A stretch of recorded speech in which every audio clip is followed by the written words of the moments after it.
조갑제 TV 시청자 여러분 안녕하십니까. 2023년 11월 7일 오전 6시입니다.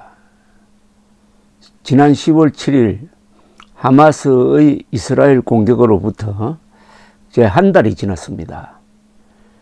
그리고 이스라엘 군이 가자 침공 작전을 시작한 지 열흘이 지났습니다.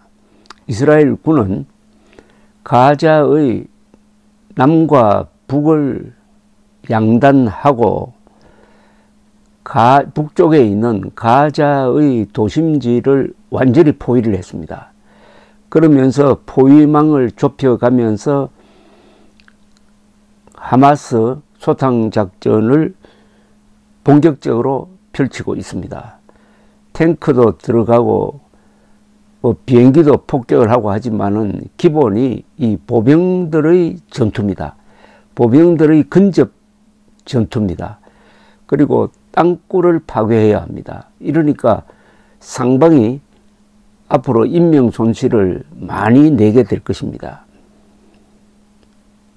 특히 북부 가자에 있는 세 큰 병원이 사실상 하마스의 기지가 숨어 있는 곳이라고 이스라엘군은 보고 있기 때문에 이 병원을 두고 치열한 전투가 벌어진다면은 아마 끔찍한 일이 벌어질 것으로 보입니다. 이스라엘군은 병원은 폭격하지 않고 병원 근방을 지금 때리고 있습니다.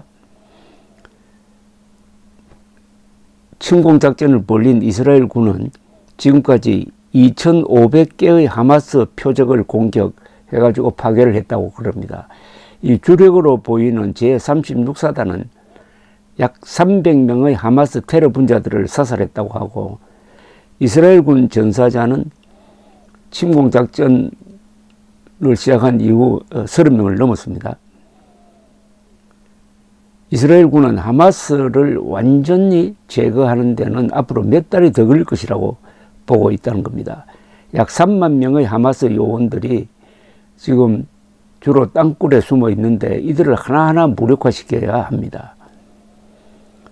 가자 지구의 인터넷망이 마비되었다가 복구되는 것을 되풀이하고 있는데, 인터넷망이 망가지면 구급차의 활동이 어렵게 된다고 합니다. 이 인터넷망을 마비시키는 것은 이스라엘 군이 작전상 하는 것으로 보입니다.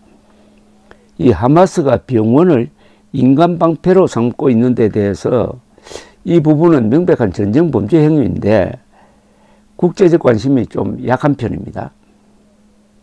이스라엘 군은 가자에서 가장 큰 알-시파 병원 지하에 하마스 사령부가 있다고 보고 있습니다.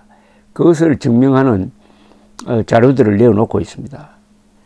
환자와 피난민의 피해를 최소화하면서 어떻게 하마스를 소탕할 것이냐, 이스라엘 군의 골칫거리입니다. 이스라엘 군은 가자 도심부로 진격해가지고 하마스 사령부를 괴멸시키고 지도부 인사들을 다 죽이든지 달아나게 만들어야, 그게 바로 약속했던 대로 하마스를 끝장내는 게 되겠죠.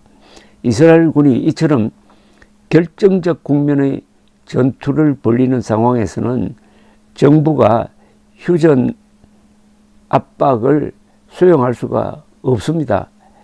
이럴 때 외교는 그런 압박에 저항해가지고 군대가 마음껏 작전할 수 있는 시간과 공간을 확보해 주는 것이 외교 역할입니다. 이스라엘은 핵무기를 갖고 있고 무기 체제가 아주 독자적이고 독립적이고 경제력이 강하고 강력한 미국 여론의 지지를 받고 있는 데다가 국민들이 결사항전의 의지가 굳건하여 외부 압력에 견딜 수 있는 나라입니다. 이스라엘이 하마스를 우선 군사적으로 제거하면은 중동의 온건한 국가들도 현실을 받아들이고 이스라엘과 공존을 모색할 것이 예상됩니다. 외교는 전장에서 결정되는 것이지 그 반대인 경우는 거의 없다고 합니다.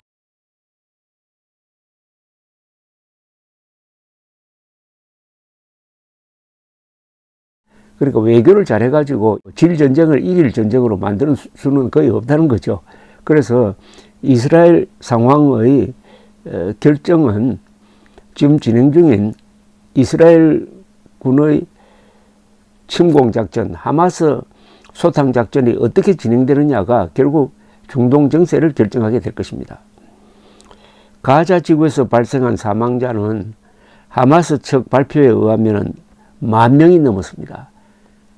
반 이상이 어린아이 부녀자라고 합니다. 그리고 부상자는 25,000명. 한편 하마스 공격으로 죽은 이스라엘 민간인은 약 1,400명, 이스라엘 군인은 약 300명, 부상자는 5,400명이나 됩니다. 하마스에 납치된 인질은 240여 명입니다. 지난 10월 7일 이스라엘을 친 하마스 병력은 약 3,000명인데 그 가운데 반은 이스라엘 군에 의하여 사살되고 나머지 반은 돌아갔다고 합니다. 지금 이스라엘 군은 우선적으로 지난 10월 7일 이스라엘 공격에 가담한 하마스 지휘관들을 하나씩 때리고 있습니다. 이런 이스라엘 전황을 보면서 이런 이스라엘 사람들이 참 이해할 수 없는 행태를 하나 보이고 있습니다.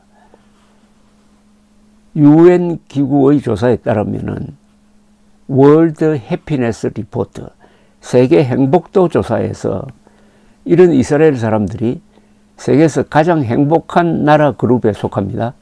세계에서 가장 행복한 나라 1등은 핀란드, 2등은 덴마크, 3등은 아이슬란드인데 4등이 이스라엘로 나옵니다. 항상 이스라엘 사람들이 행복한 국민으로 나옵니다. 전투 중에서 행복이 있다는 거죠. 즉 위험하게 사는 것이 행복하게 사는 것이라는 이야기입니다. 그런데 그 위험하게 사는 이유가 이 나라를 지키기 위해서 자주국방하면서 그 누구의 도움도 받지 않고 우리 손으로 나라를 지킨다고 하는 이런 정신으로 똘똘 뭉쳐 있으니까 비록 위험하지만은 삶의 보람을 느낀다는 겁니다. 반대로 한국은 이스라엘처럼 살아야 하는데 한미동맹 주한미군을 믿고 안보에 무관심하고 자주국방을 포기하고 일종의 사대주의에 함몰되어 가지고 자신의 이해관계만 챙기고 사소한 데 목숨 걸고 하는 이런 생활을 하다가 보니까 이스라엘보다 훨씬 불행한 걸로 나옵니다. 140여 개국 중에서 이스라엘은 행복순위 4등인데 한국은 57등입니다. 많은 것을 느끼게 하는 이스라엘 전쟁 상황입니다. 감사합니다.